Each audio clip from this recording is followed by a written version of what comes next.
السلام عليكم ورحمة الله وبركاته. وعليكم السلام ورحمة الله وبركاته. الحمد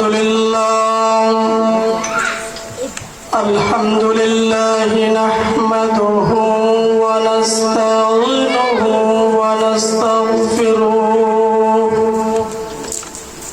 ونؤمن به ونتوكل عليه ونعوذ بالله من شرور أنفسنا ومن سيئات أعمالنا من يهده الله فلا مضل له ومن يضلله فلا هادي له فلن تجد له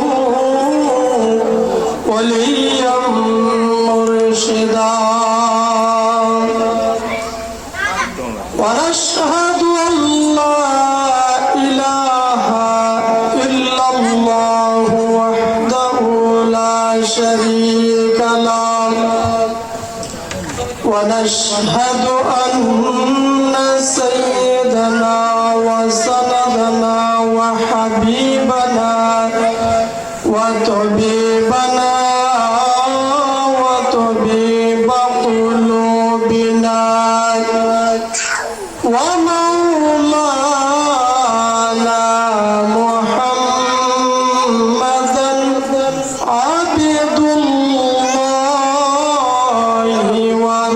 ورسوله صلى الله عليه وسلم الذي أرسله بالحق بشيرا ونذيرا وداعيا إلى الله بإذنه وسراجا منيرا فقد قال الله تعالى في كلامه المجيد وفي فرقان الحميد أعوذ بالله من الشيطان الرجيم بسم الله الرحمن الرحيم قل إن كنتم تحبون الله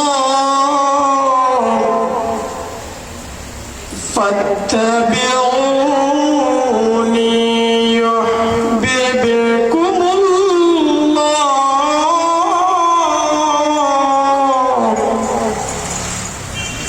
ويغفر لكم ذنوبكم والله غفور رحيم. قال رسول الله صلى الله عليه وسلم لا يؤمن أحدكم حتى أكون أحب إليه من والده وولده والناس أجمعين. وقال رسول الله صلى الله عليه وسلم كل أمتي يدخلون الجنة إلا من أبى قيل ومن أبى قال من أطاعني دخل الجنة ومن عصاني فقد أبى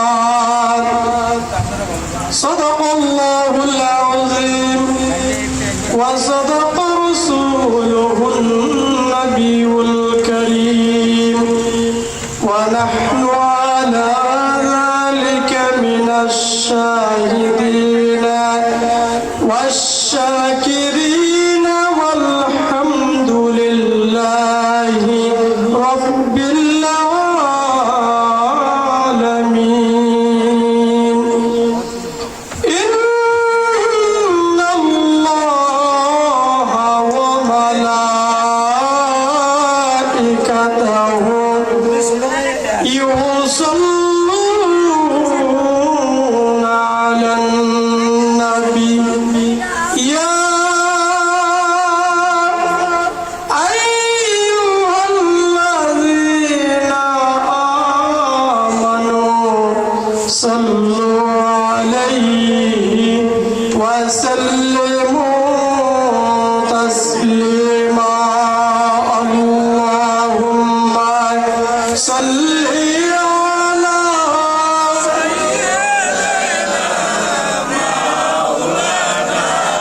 محمد وعلى آل سيدنا مولانا محمد জগৎ পাগল কাবার জন্য কাবা পাগল মাবুদ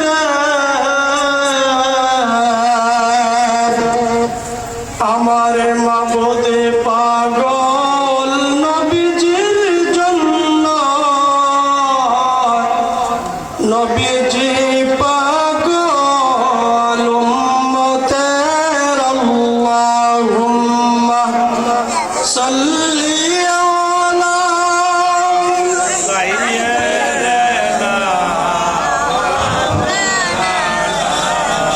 মুহাম্মাদ ওয়া আলা আলি সাইয়্যিদিনা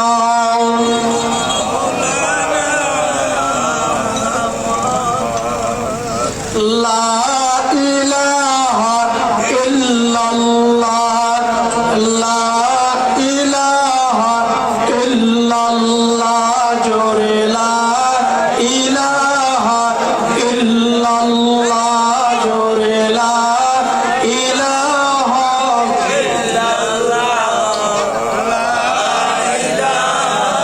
ইল্লাল্লাহ নেই কোনো মাবুদ আল্লাহ ছাড়া নেই কোনো মাবুদ আল্লাহ ছাড়া লা ইলাহা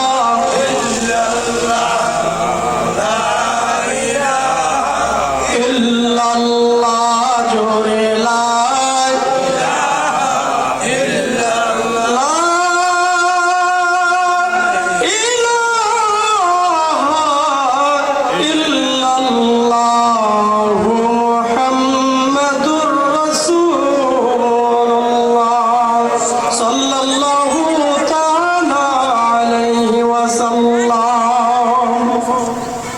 আলহামদুলিল্লাহ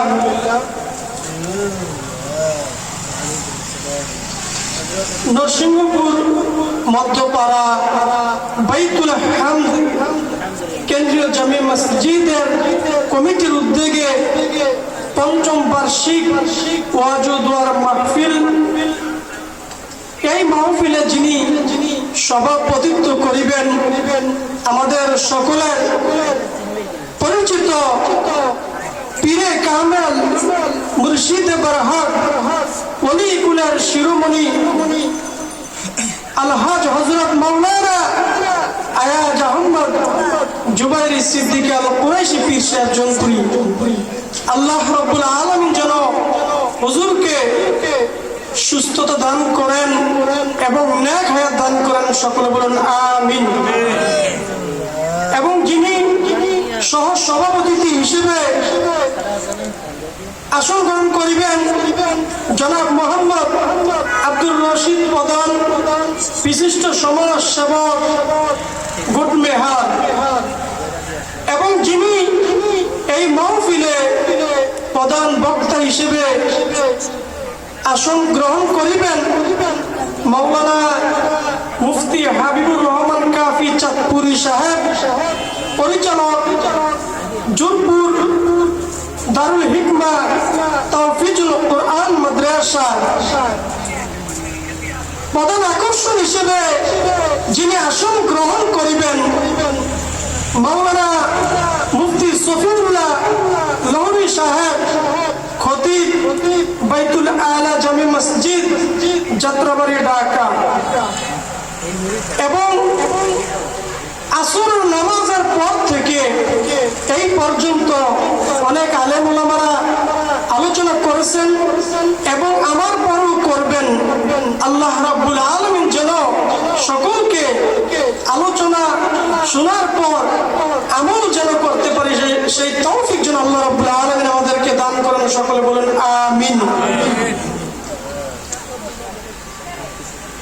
আল্লাহ রাব্বুল আলামিনের দরবারে আমরা শুকরিয়া জ্ঞাপন করি যে আল্লাহ রাব্বুল আলামিন আমাদেরকে বিশ্ব নবী হযরত মুহাম্মদুর রাসূলুল্লাহ সাল্লাল্লাহু আলাইহি ওয়াসাল্লামের সর্বশ্রেষ্ঠ উম্মত হিসেবে এই দুনিয়ার জমিনে পাঠিয়েছেন। এজন্য আল্লাহ রাব্বুল আলামিনের দরবারে শুকরিয়া জানাই। সকলে বলুন আলহামদুলিল্লাহ।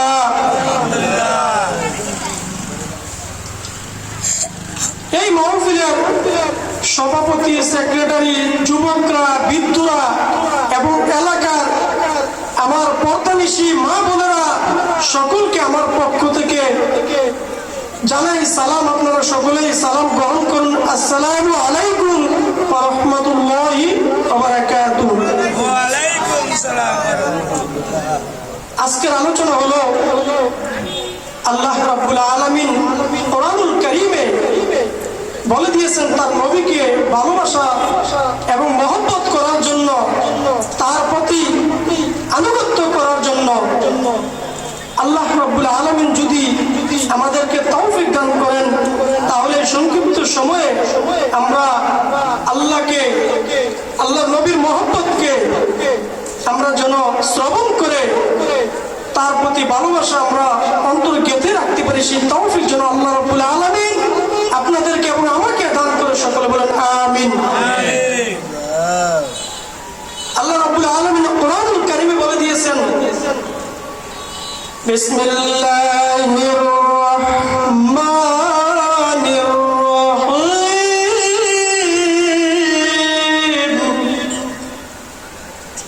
কুল ইন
ভালোবাসা থেকে যা আমিও তাদেরকে ভালোবাসি। জয় বলেন সুবহানাল্লাহ।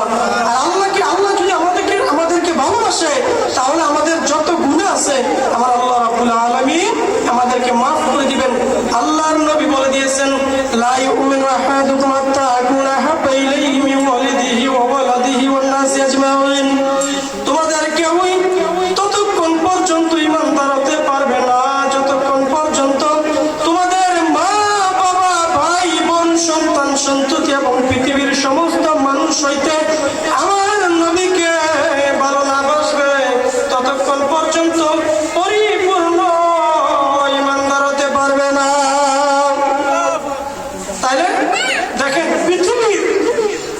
সমস্ত কিছুর চেয়ে, প্রিয় জিনিসের চেয়ে সব কিছু ত্যাগ করে আমার নবীকে বেশি ভালোবাসতে হবে। এই দেখেন, নবীর ভালোবাসা সম্পর্কে একদিন হযরত ওমর রাদিয়াল্লাহু তাআলা আনহু বললেন, ইয়া রাসূলুল্লাহ, হে আল্লাহর নবী, আমি আপনাকে আমার জীবনের চাইতে বেশি ভালোবাসি। এই কথা প্রথম বলে নাই, প্রথম বলেছে, হে নবী, আমি আপনাকে সবচেয়ে বেশি ভালোবাসি, কিন্তু প্রাণের চেয়ে, জীবনের চেয়ে নয়। আমার নবী ডাক দিয়ে বলে, আল্লাহর কসম করে বলে, ওমর, যতক্ষণ পর্যন্ত তোমার জীবনের চাইতে আমাকে বেশি ভালো না বাসবা, ততক্ষণ পর্যন্ত পরিপূর্ণ ঈমানদার হতে পারবা না।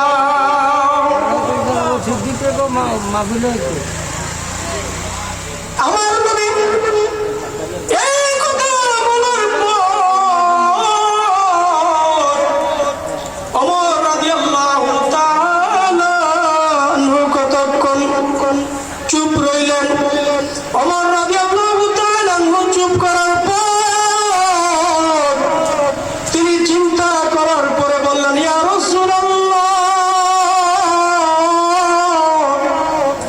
আমি আপনাকে আমার জীবনের চাইতে বেশি ভালোবাসি। জোরে বলেন আল্লাহু আকবার। এই কথা বলার পর আল্লাহর নবী ডাক দিয়ে বলে, হে ওমর, এতক্ষণে তুমি পরিপূর্ণ ঈমানদার।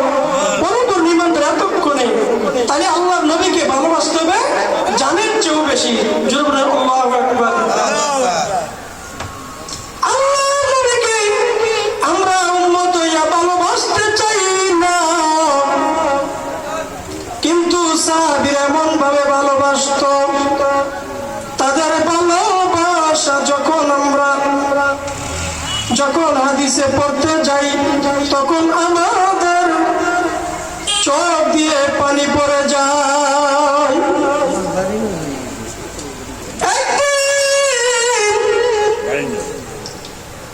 হযরত আবু বকর রাদিয়াল্লাহু তাআলা আনহু যখন মক্কার জমিন থেকে মদিনার জমিনে রওনা হলেন, ওই সময় আল্লাহর নবীর পিপাসা লাগলো। হযরত আবু বকর রাদিয়াল্লাহু তাআলা আনহু বকরির দুধ দহন কইরা আমার নবীকে খাওয়াইলেন। আমার নবীর পিপাসা দূর হয়েছে, কিন্তু তৃপ্তি পাইছে হযরত আবু বকর রাদিয়াল্লাহু তাআলা আনহু। পিপাসা নিবারণ হয়েছে রাসূলুল্লাহ সাল্লাল্লাহু আলাইহি ওয়াসাল্লামের, কিন্তু তৃপ্তি পাইছে হযরত আবু বকর রাদিয়াল্লাহু তাআলা আনহু। জোরে বলেন সুবহানাল্লাহ। কেমন তারা সাহাবী ছিলেন! এই জন্য আবু বকর রাদিয়াল্লাহু তাআলা আনহুর তুলনা তো নাই। সব পৃথিবীর সমস্ত মানুষের ন্যাক যদি এক পাল্লা রাখা হয়, এবং আবু বকর রাদিয়াল্লাহু তাআলা আনহুর যদি ন্যাক এক পাল্লা রাখা হয়, তাহলে আবু বকর রাদিয়াল্লাহু তাআলা আনহুর ওজনটা বেশি হবে ন্যাকের ওজন। জোরে বলুন আল্লাহু আকবার। ওই আবু বকর রাদিয়াল্লাহু তাআলা আনহু রাসূলুল্লাহ সাল্লাল্লাহু আলাইহি ওয়াসাল্লামকে খুশি রাখার জন্য, তাকে মহব্বত করার জন্য, তাকে ভালোবাসার জন্য তাহার সমস্ত ধন সম্পদ আল্লাহ এবং আল্লাহ রাসূলের রাস্তায় ফি সাবিলিল্লাহ হিসেবে ব্যয় করে দিয়েছেন। আল্লাহর নবী যখন জিজ্ঞাসা করলেন, হে আবু বকর, আপনার ঘরে আপনি আর কি রেখে এসেছেন? আবু বকর রাদিয়াল্লাহু তাআলা আনহু ডাক দিয়ে বললেন, ইয়া রাসূলুল্লাহ, আমার পিছনে আমি কোনো ধন সম্পদ রেখে আসি নাই, শুধু আমার পিছনে আমার বাড়িতে আমি রেখে এসি আল্লাহ এবং আল্লাহ রাসূলকে। সুবহানাল্লাহ। আমি আল্লাহ এবং আল্লাহ রাসূলকে রেখে এসেছি। তাহলে দেখেন কত ভালোবেসেছেন। ওমর রাদিয়াল্লাহু তাআলা আনহু সে পরবর্তীতে চিন্তা করে বলেছেন আমিও আল্লাহর নবীকে জানের চেয়ে বেশি ভালোবাসি। আল্লাহর নবী ওনার সাহাবী আল্লাহর নবী ইন্তেকালের পর আবু বকর রাদিয়াল্লাহু তাআলা আনহু ওনার ইন্তেকাল পরে ওমর রাদিয়াল্লাহু তাআলা আনহু যখন খেলাফতে গেলেন, ওমর রাদিয়াল্লাহু তাআলা আনহু খেলাফতে যাওয়ার পর উনি সাহাবীদের মধ্যে বাতা নির্ধারণ করতেন, ধার্য ধরতেন। একদিন হযরত ওমর রাদিয়াল্লাহু তাআলা আনহু উসামা ইবনে যায়েদ রাদিয়াল্লাহু তাআলা আনহুর জন্য 3500 দিরহাম ধার্য ধরলেন এবং ওমর রাদিয়াল্লাহু তাআলা আনহুর ছেলে আব্দুল্লাহর জন্য 3000 দিরহাম ধার্য করার পর ওই আব্দুল্লাহ ডাক দিয়ে বলে, হে আমার বাবা, আপনি আমার চেয়ে ওই উসামাকে কেন বেশি দিরহাম দিবেন? আমি তো তার চেয়ে সব কাজ অগ্রগামী। সুবহানাল্লাহ। ওমর রাদিয়াল্লাহু তাআলা আনহু ডাক দিয়ে বললেন, হে আমার বৎস, আমি যে শাসক হয়েছি, আমি যে খেলাফতের দায়িত্ব নিয়েছি, তোমার চেয়ে আমার নবী উসামাকে, আমার নবী জাহেদকে বেশি ভালোবাসতো। ভালোবাসার কারণে আমি আমার নবীর ভালোবাসাকে প্রাধান্য দিয়েছি। জোরে বলেন আল্লাহু আকবার। আমার নবীকে প্রাধান্য দিয়েছেন, এই জন্য আমার নবী উসামাকে এবং জায়েদকে বেশি ভালোবাসতো। ভালোবাসার কারণে ওমর রাদিয়াল্লাহু তাআলা আনহু বললেন যে আমার চেয়ে আমার নবীর ভালোবাসাটাকে আমি প্রাধান্য দেওয়ার কারণে তুমি সন্তান হয়েও আমি তোমাকে বেশি দিরহাম দেই নাই। আমি কাকে দিয়েছি? আমি উসামাকে দিয়েছি। এই জন্য দিয়েছি উনি আল্লাহর নবী ওনাকে বেশি ভালোবাসতেন। জোরে বলেন আল্লাহু আকবার। এই জন্য ওমর রাদিয়াল্লাহু তাআলা আনহু নিজের খেলাফতের জামানায় ওনার সন্তানের চেয়ে উসামাকে বেশি প্রাধান্য দিয়েছেন। হযরত আলী রাদিয়াল্লাহু তাআলা আনহু, হযরত উসমান রাদিয়াল্লাহু তাআলা আনহু, হযরত আম্মার রাদিয়াল্লাহু তাআলা আনহু, হযরত সুমাইয়া রাদিয়াল্লাহু তাআলা আনহা, হযরত বেলাল রাদিয়াল্লাহু তাআলা আনহু, অনেক সাহাবী আল্লাহর নবীর জন্য নিজের শরীর থেকে রক্ত ঝরিয়েছেন, নিজের শরীর থেকে গোশত কত বিক্ষত করে দিয়েছে।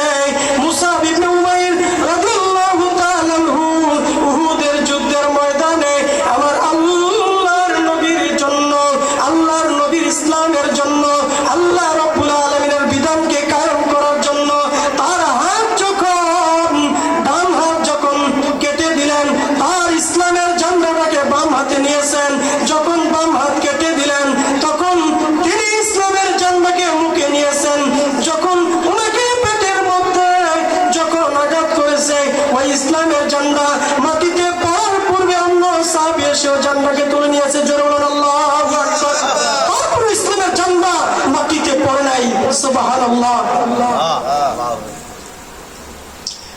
রাসূলুল্লাহ সাল্লাল্লাহু আলাইহি ওয়াসাল্লাম যখন উহুদের ময়দানে ইসলামের জন্য যুদ্ধ করার জন্য যখন প্রস্তুত হয়ে গেলেন, প্রস্তুত হওয়ার পর রাসূলুল্লাহ সাল্লাল্লাহু আলাইহি ওয়াসাল্লামের হুকুম অমান্য করার কারণে গিরিপথ থেকে যখন সাহাবীরা সরে আসলেন, খালিদ বিন ওয়ালিদ উনি পিছন দিয়ে আক্রমণ করতে করতে যখন মুসলমানদেরকে আক্রমণ করলেন, করার পর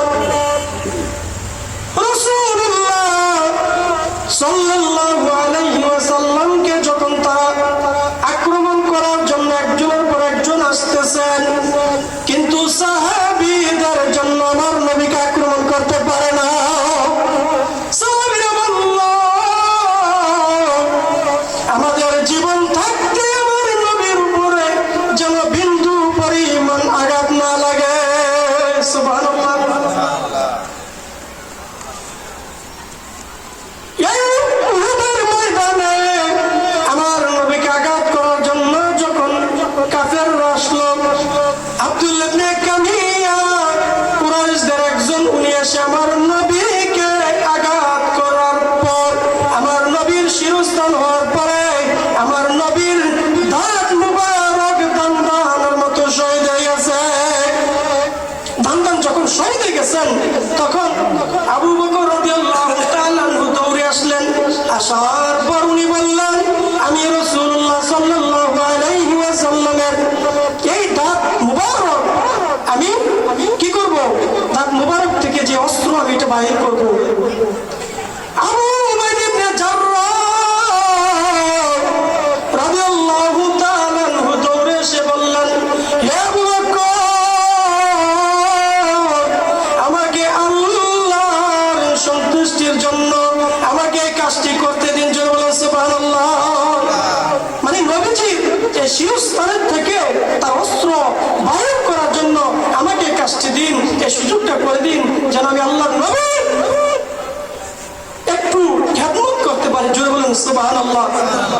এই উহুদের যুদ্ধের ময়দানে আবু তালহা উনি আল্লাহর নবীকে ঢাল হিসেবে যখন ব্যবহার করেছিলেন, আল্লাহর নবীকে যখন আঘাত করে প্রত্যেক আঘাত দিয়ে আবু তালহার গায়ে পড়তেছেন, পরবর্তীতে দেখা যায় আবু তালহার শরীরে 70 থেকে 80টি তরবারির আঘাত। তারপরে আমার নবীর সামনে উহ শব্দটি করে না, সুবহানাল্লাহ, উহ শব্দটি করে নাই যেন এই খবরটা আমার নবী যদি শুনে যেন কষ্ট না পায়, সুবহানাল্লাহ। দীর্ঘ ঘটনা। হযরত আয়েশা সিদ্দিকা রাদিয়াল্লাহু তাআলা আনহা একদিন আল্লাহর নবীকে যখন চকির উপরে বসাইয়া গোসল করাইতেছেন, ওই সময় আয়েশা রাদিয়াল্লাহু তাআলা আনহার পায়ের আঙ্গুল যখন চকির ভিতরে লেগে যায়, আমার নবী যখন ওইখানে বসলেন, বসার পর আমার নবীর কষ্টর দিকে তাকাইয়া আয়েশা রাদিয়াল্লাহু তাআলা আনহা বললেন, আমার নবীকে যখন গোসল করাইতেছেন, গোসলের পানি যখন গড়িয়ে যাইতেছেন, আয়েশা সিদ্দিকা রাদিয়াল্লাহু তাআলা আনহার পায়ের রক্ত এভাবে গড়িয়ে গড়িয়ে যাইতেছে। জোরে বলুন আল্লাহু আকবার। পানি গড়িয়ে যায়, আল্লাহর নবী ডাক দিয়ে বলেন, আয়েশা তোমার পাও থেকে রক্ত ঝরতেছে কেন, তুমি কেন বলতেছো না? আয়েশা রাদিয়াল্লাহু তাআলা আনহা বললেন, ইয়া রাসূলুল্লাহ,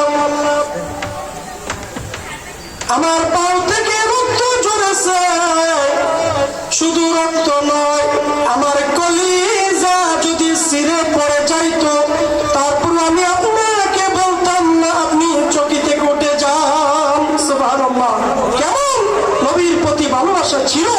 যদি আমার নবীকে বলতো, হে নবী, হে আমার স্বামী, আপনি একটু সরে দাঁড়ান, একটু উঠেন, আমার পাওটা আপনার চোখের নিচে পড়ে গেছে, রক্ত পড়তেছে, এই কথা বলেন নাই, শুধু এই কারণে বলে নাই আল্লাহর নবী যেন কষ্ট না পায়। সুবহানাল্লাহ।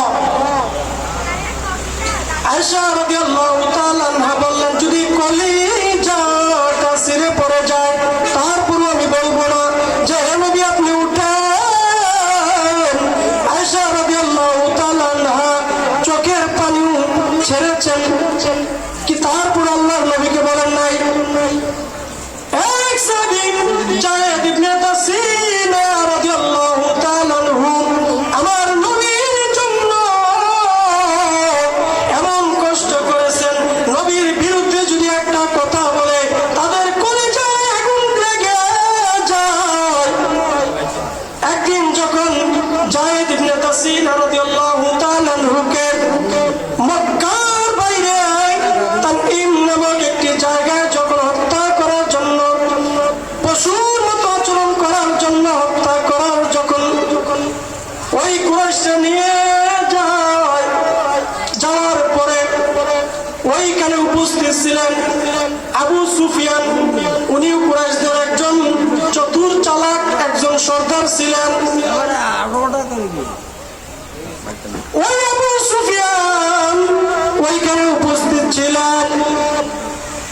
যায়েদ ইবনে তাসিনা রাদিয়াল্লাহু তাআলা আনহুকে যখন হত্যা করার জন্য নিয়ে যায়, এমন মুহূর্তে আবু সুফিয়ান ডাক দিয়ে বলে, হে যায়েদ, আচ্ছা বলো তো তুমি এখানে যেখানে আছো, এই মুহূর্তে যদি তোমার স্থানে তোমার মুহাম্মদকে রাখা হয় এবং তোমাকে নিরাপদে তোমার পরিবারের মধ্যে ছেড়ে দেওয়া হয়, তাহলে কেমন হবে? কথা বুঝেন কিনা? মানে এটা ওই সাহাবী অন্তরে নবীর প্রতি কেমন ভালোবাসা এটা দেখার জন্য, বোঝার জন্য ওই সাহাবীকে জিজ্ঞাসা করলেন যে তুমি যে এখানে রয়েছো, এখন তোমাকে হত্যা করা হবে, এই তোমার জায়গা যদি তোমাকে না রেখে যদি নবীকে রাখি, নবীকে হত্যা করবে, এই সময় যদি রাখি আর তোমাকে যদি নিরাপদে তোমার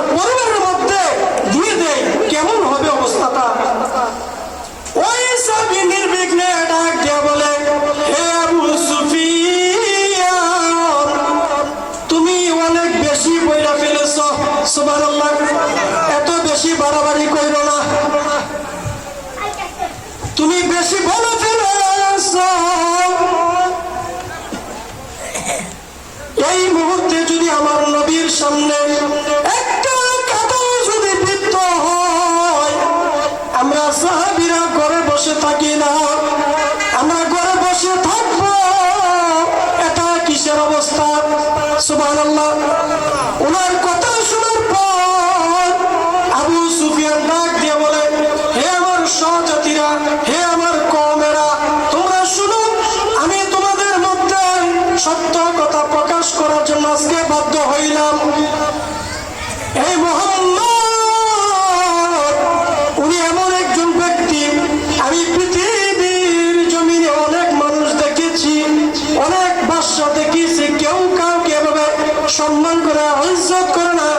ওই মুহাম্মদের বিপরীতে যদি কিছু বলা হয়, তাদের শরীরে আগুন জ্বলে যায়। সুবহানাল্লাহ। উরওয়া ইবনে মাসউদ রাদিয়াল্লাহু তাআলা আনহু বললেন, উনি বললেন, আমি অনেক বাদশা দেখেছি, আমি কায়সারের বাদশা দেখেছি, আমি কিসরার বাদশা দেখেছি, আমি নাজ্জাসের বাদশা দেখেছি, কিন্তু ওই তাদের যে প্রজারা সঙ্গীরা এভাবে বাদশাদেরকে সম্মান করে না, যেভাবে এই সাহাবীরা মুহাম্মাদুর রাসূলুল্লাহ সাল্লাল্লাহু আলাইহি ওয়াসাল্লামকে যেভাবে সম্মান করে। আল্লাহর নবী যদি আদেশ করে তাহলে তারা আদেশ মান্য করে, আল্লাহর নবী যদি নিষেধ করে তারা নিষেধ মান্য করে, আল্লাহর নবী যদি কথা কয় তাহলে তাদের চক্ষুটাকে অবনত কইরা শ্রবণ করতে থাকে। জোরে বলেন আল্লাহু আকবার। এমন নবীর প্রতি মহব্বত তারা করে, কিন্তু আমরা কি করি? কিন্তু আল্লাহর নবীও তো আমাদের জন্য মহব্বত করে। সময় কিন্তু সংক্ষিপ্ত। ওয়াক্কাস রাদিয়াল্লাহু তাআলা আনহু, আল্লাহর নবী যখন নিমিষ অবস্থায়, আল্লাহর নবী বললেন, আমার যদি কোনো ঋণ থাকে তাহলে ঋণগুলি তোমরা পরিশোধ করে দাও, ঋণ মুক্ত আমি হতে চাই। ওয়াক্কাস রাদিয়াল্লাহু তাআলা আনহু ডাক দিয়ে বলে, ইয়া রাসূলুল্লাহ, আপনার তো ঋণ আমার কাছে আছে। আমি সংক্ষিপ্ত করে বলতেছি, আপনার কাছে তো আমার ঋণ আছে, আপনি আমাকে একদিন আঘাত করেছেন। আল্লাহর নবী ডাক দিয়ে বলে, হে ওয়াক্কাস, যদি তোমাকে আমি আঘাত করে থাকি তাহলে আজকে তুমি আমাকে ঋণ মুক্ত করে দাও। সকল সাহাবীরা ডাক দিয়ে বলেন, হে ওয়াক্কাস, আজকে কঠিন বিপদের সময় তুমি এসে আল্লাহর নবী থেকে ঋণ মুক্ত হতে চাও, কিন্তু আল্লাহর নবীর কাছে যদি ঋণীয় নবী হয়, আজকে তো নবীর কাছে চাওয়ার কোনো প্রয়োজন থাকে না। তুমি কেন নিষ্ঠুর, তুমি কেন নিষ্ঠুর, তুমি কেন নবীর কাছে চাও? ওয়াক্কাস বলে, যতই নিষ্ঠুর বলুক না কেন, আজকে আমি নবী থেকে মনে মনে ভাবতেছে সুযোগটা আমি হারাবো না। জোরে বলেন সুবহানাল্লাহ। আল্লাহর নবী বলেন, হে ওয়াক্কাস, তুমি যদি আমাকে ঋণ মুক্ত করতে চাও বলো, তোমার কি ঋণ আমি দিতে পারি? ওয়াক্কাস রাদিয়াল্লাহু তাআলা আনহু বললেন, ইয়া রাসূলুল্লাহ, একদিন আমাকে আপনি আঘাত করেছিলেন পিঠের মধ্যে। সুবহানাল্লাহ। আল্লাহর নবী বললেন, হে ওয়াক্কাস, তুমি চাবুক নিয়ে আসো, আমাকেও আঘাত করো। সুবহানাল্লাহ। আল্লাহর নবীকে ওয়াক্কাস রাদিয়াল্লাহু তাআলা আনহু বললেন, ইয়া রাসূলুল্লাহ, আপনি তো আমাকে খালি গায়ে আঘাত করেছেন, কাপড় ছিল না। আল্লাহর নবী ডাক দিয়ে বলে, হে ওয়াক্কাস, আমি জীবনে কোনোদিন কাপড় আমার গায়ে থেকে খুলি নাই। আচ্ছা ঠিক আছে, আমি তোমাকে ঋণ মুক্ত করবো, আসো ঘরের মধ্যে। ঘরের মধ্যে নিয়ে আমার নবী ডাক দিয়ে বলে, হে ওয়াক্কাস, তুমি আমাকে আঘাত করো। যখন আল্লাহর নবী নিজের গায়ে থেকে যখন কাপড় খুলে দিলেন, ওই ওয়াক্কাস রাদিয়াল্লাহু তাআলা আনহু উনি আমার নবীর মুহরে নবুয়তকে চুম্বন করতেছে, আর পূর্বে চাবুক ফালাইয়া দিয়েছে। জোরে বলেন আল্লাহু আকবার। সুবহানাল্লাহ। দেখেন, ওই মুহরে নবুয়তকে দেখার জন্য ওই সাহাবী ছলনা করছে। সুবহানাল্লাহ। আল্লাহর নবীকে দেখা মাত্র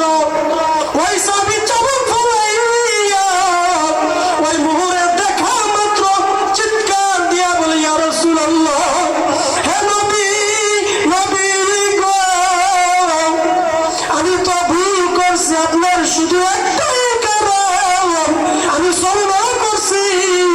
এত যে ঘটনাটা ঘটলো, এই ঘটনাটা আমি বাহানা করেছিলাম শুধু একটাই কারণ গো নবী, আপনার মোহরাই নবুয়ত দেখার জন্য। এই মোহরা নবুয়ত যখন দেখলেন, দেখার পর আল্লাহ নবীকে যখন এই কথাটা বললেন, বলার পর আল্লাহ নবী ডাক দিয়ে বলে, হে ওয়াক্কাস, তুমি আমার মোহরা নবুয়ত দেখার জন্য ছলনা করেছিলা, আমি নবী হয়ে ঘোষণা দিয়ে দিলাম তোমার জন্য জাহান্নামে আগুন হারাম হয়ে গেছে। সুবহানাল্লাহ।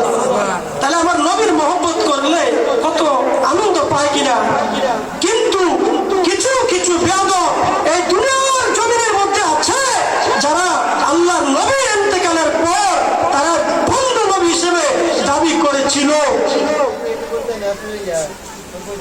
আল্লাহর নবী হাদিস শরীফে বলে দিয়েছেন, অচিরে আমার ইন্তেকালের পরে আমার উম্মতের মধ্যে 30 জন বন্ধ নবীদের আবির্ভাব হবে, কিন্তু আমি হলাম খাতামুন নবী, আমি হলাম শেষ নবী। আনা খাতামুন নবী, লা নবী বাদী, আমার পরে কোনো নবী নাই। আল্লাহর নবী ইন্তেকাল করার পরে হযরত আবু বকর রাদিয়াল্লাহু তাআলা আনহু যখন খেলাফত তার হলো, তখন মুসাইলামাতুল কাজ্জাব, তুলাইহানা, সাজা এবং অনেক বন্ধু নবীদের আবির্ভাব হলো। আল্লাহর নবী ওই সাহাবী মুসাইলামাতুল কাজ্জাবকে এই বন্ধু নবী থেকে দমন করেছিলেন। ওই তাদের থেকে শুরু করে যখন বর্তমান পর্যন্ত এভাবে বন্ধু নবীদের আবির্ভাব হলো। আবির্ভাব হওয়ার পরে এই বর্তমান সারা বিশ্বের মধ্যে কাদিয়ানীদের আস্তানা পৃথিবীর জমিনে হয়েছে, কথা ঠিক কিনা। ওই কাদিয়ানীর হলো বন্ধ, তাদেরকে অনেকে কাফের ফতোয়া দিয়েছেন, তাদেরকে অমুসলিম ঘোষণা দিয়েছেন, কিন্তু বাংলাদেশের জমিনের মধ্যে বকশী বাজারে তাদের কেন্দ্র কিভাবে হয়, আমরা 90% মুসলমান হইয়া মুসলমানের জমিনে আল্লাহর নবীকে কিভাবে খাতমে নবুয়ত থেকে বন্ধ করে দিয়ে, দাবি বন্ধ করে দিয়ে নিজেরাই নবী হিসেবে মেনে নেয়, কথা ঠিক কিনা। আমরা নবীজির উম্মত, আমরা নবীজির উম্মত, যে নবীজির বিরুদ্ধে কথা বলবে করিব জিহাদ। আমরা নবীজির উম্মত, আমরা নবীজির উম্মত, যে নবীজি আমাদের জন্য অনেক করেছেন কষ্ট, আমরা বেঁচে থাকতে তাহার আদর্শ হতে দেব না কোনোদিন নষ্ট, কথা ঠিক কিনা। নবীজির শত্রুরা করিস না বাড়াবাড়ি, মুসলমান উত্তেজিত হলে হবে না সারাসারি, কথা ঠিক কিনা।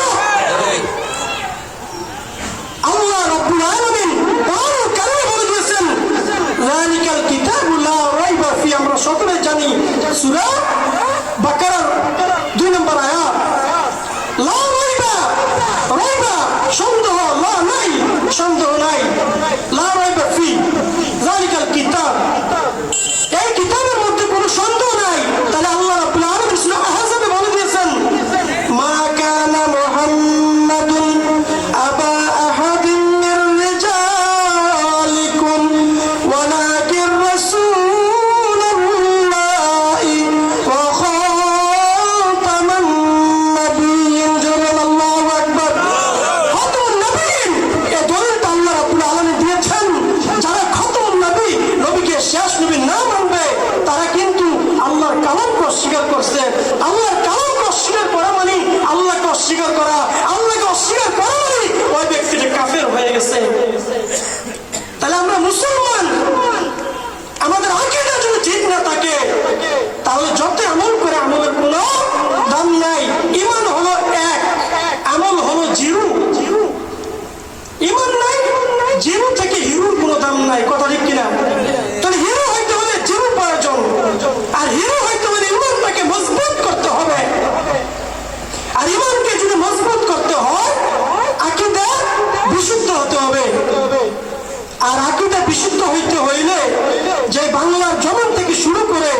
আর পৃথিবীর জমিনে এভাবে তারা আকীদাকে ভণ্ড আকীদা হিসেবে ইংরেজরা এবং ভারতের হিন্দুরা এভাবে আমাদের খাতমে নবুয়তকে তারা পিছনে ফেলে দিয়ে কাদিয়ানীদেরকে সমর্থন দিয়েছে।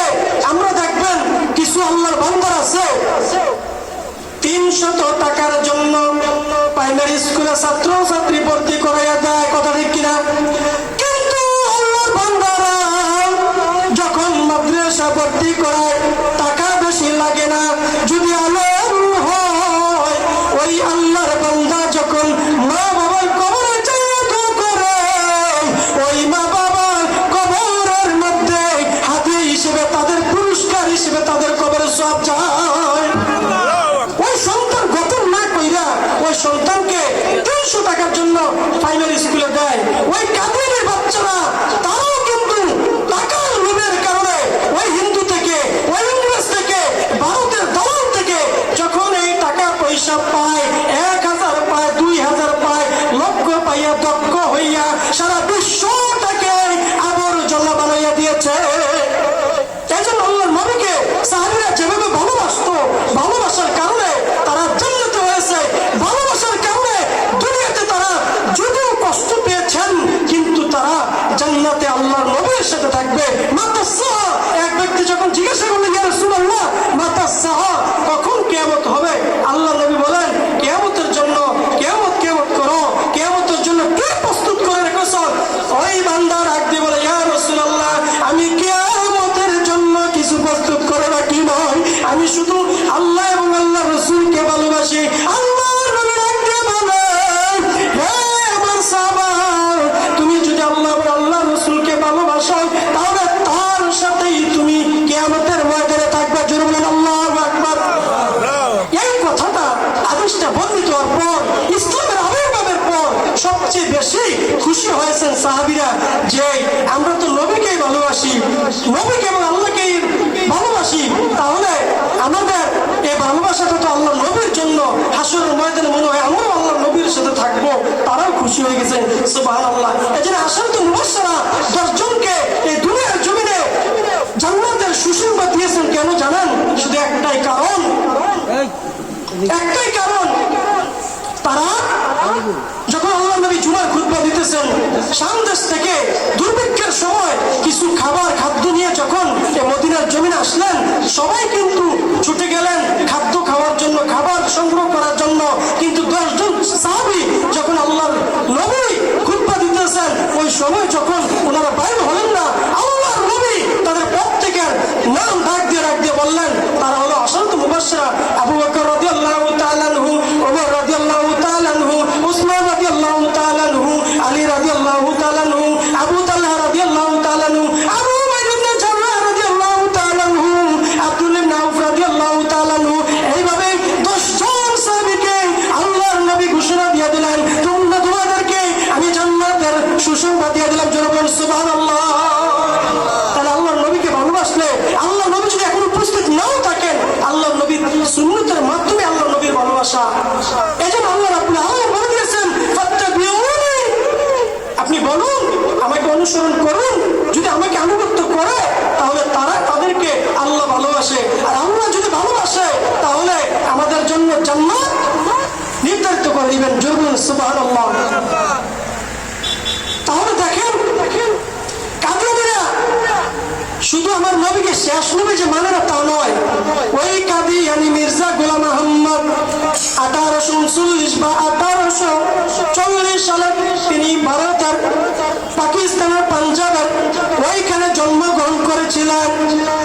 ওই কাদিয়ানী ইংরেজদের ষড়যন্ত্রের কবলে পইরা মুসলমানদেরকে কিভাবে ধ্বংস করবে, তাদের আকিদা কিভাবে নষ্ট করবে, তাদের আমল কিভাবে নষ্ট করবে, ওই দিকে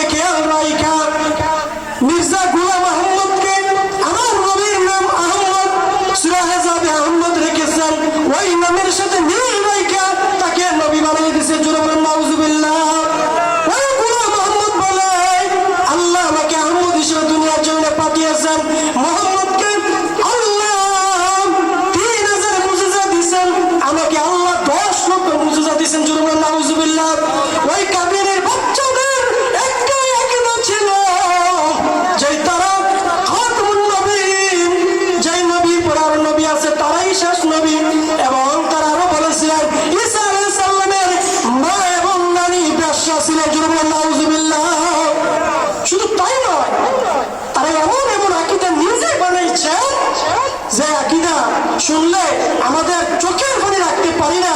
সংক্ষিপ্ত সময় ভিতরে সবকিছু বলা যায় না।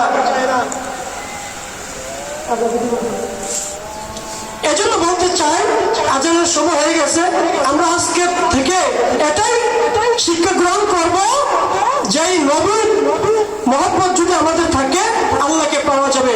আল্লাহকে পাইতে হলে নবীকে প্রয়োজন, আর নবী এবং আল্লাহকে পাইতে হলে নবীকে কিন্তু শেষ নবী হিসেবে আমরা আকিদ হিসেবে মানতে হবে। আর যদি আমরা নবীকে শেষ নবী হিসেবে না মানি না, যদি বলি আরো নবী আছে কেমন পর্যন্ত আসবে, তাহলে আমাদের কোনো ঈমান নাই। ঈমান না থাকলে আমলও নাই, আমল না থাকলে জাহান্নামের আগুন আমাদের জন্য ফিরে হইয়া দেব। জোরে বলেন নাউজুবিল্লাহ। আল্লাহ রাব্বুল আলামিন যেন রাসূলুল্লাহ সাল্লাল্লাহু আলাইহি ওয়াসাল্লামের মহব্বত আমাদের প্রত্যেকের অন্তরে থাকে, সে তৌফিক যেন আল্লাহ রাব্বুল আলামিন আমাদেরকে দান করেন। সকলে বলেন আমিন। ওয়া আখিরু দাওয়ানা আলহামদুলিল্লাহি রাব্বিল আলামিন। আসসালামু আলাইকুম ওয়া রাহমাতুল্লাহি ওয়া বারাকাতুহু। মাশাআল্লাহ, অত্যন্ত সুন্দর আলোচনা করেছেন বন্ধুবর মাওলানা হারুনুর রশিদ। আল্লাহ তাআলা ভাইয়ের আলোচনাকে কবুল করুন, আমাদের সকলকে রাসূলুল্লাহ সাল্লাল্লাহু আলাইহি সাল্লামের সত্যিকারের ভালোবাসা দান করুন বলি আমিন। আমরা সকলে একটা দাবি তুলব, নবীর পরে নবী নাই, সংসদে আইন চাই। নবীর পরে যারা নবী দাবি করবে তারা কাফের, ভণ্ড, ধোঁকাবাজ। নবীর পরে নবী নাই, সংসদে আইন চাই। আমরা এই ধ্বনিটা আমরা দিব, নবীর পরে নবী নাই, সংসদে আইন চাই। আল্লাহ তাআলা আমাদেরকে আমল করার তৌফিক দান করুন। সম্মানিত হাজিরিন, এখন সালাতুল ইশার আযান হবে।